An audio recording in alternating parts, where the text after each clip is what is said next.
there's something called cultural Marxism. Started with the Frankfurt Institute, I believe, in Germany.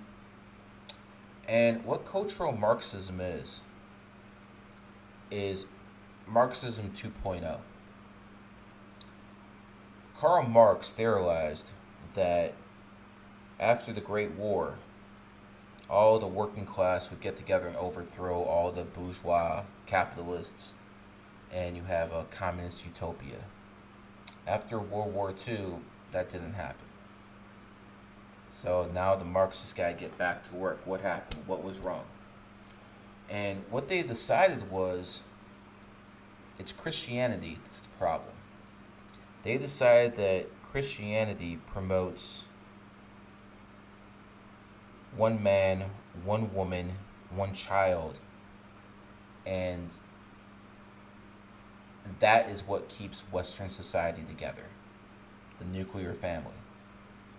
So what the communists decided to do was they're going to reform Marxism into cultural Marxism. And what they were going to do is they're going to push the minorities, push the feminists, push the LGBT, in a way to use them as useful idiots to overthrow the nation. Because people are scared to be called a racist. People are scared to be called homophobic. That can get you fired, as we've seen countless times over and over and over. So that teaches people to shut their mouth. That's what it's all about. They want people to shut their mouth. And they know if they take money out your pocket or make enough examples of people, you will shut your mouth, most of you. Now, I don't work for anybody. They can't really do anything to me except ban me, like, how many is it now? 9 times on Twitter, 100,000 followers gone.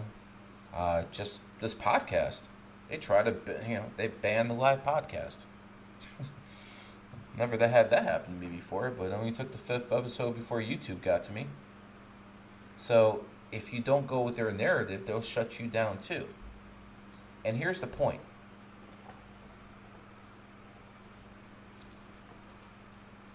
They want the kids grown up with no fathers.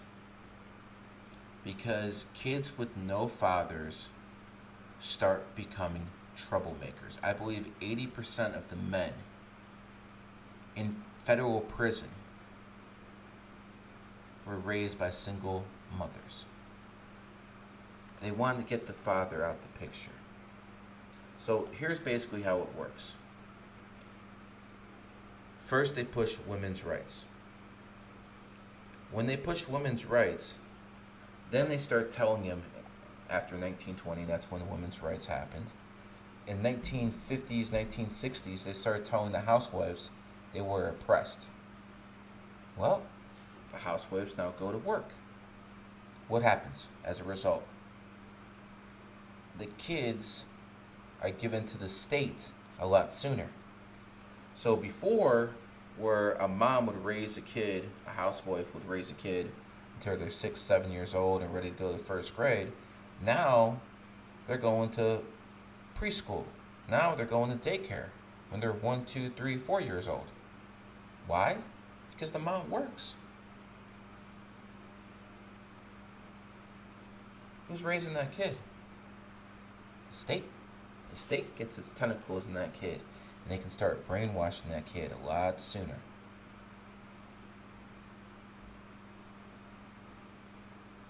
And after one generation, it's 10% of women raising single kids who are single mothers. Next generation's 20, then it's 30, then it's 50, then it's 70, until we get to the point where there's so many of these kids who have no fathers. They're gonna cause trouble, no matter what their race. That was all planned. They wanted this to happen.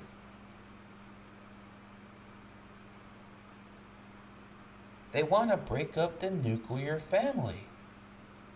Listen, I'm not Christian, nor will I ever be. I don't even believe in the nonsense in the Bible. I'll take a couple passages here and there because it's just common sense. Like the pathway to hell is paved with good intentions. Like the Democratic Party, nothing but so-called good intentions, but they're leading their constituents right to hell. So I'll use quotes from the Bible, but I don't need Christianity to know that if you have a mom and a dad, that's the only real privilege in life. If you have a mom and dad who love you and take care of you and raise you upright, like that 6-year-old boy we talked about in the very beginning, what do you think? He learned that superhero stuff watching a cartoon where they're promoting LGBT? No. He learned that from having solid parents. Let me tell you something. Can't fake good kids. Just can't do that.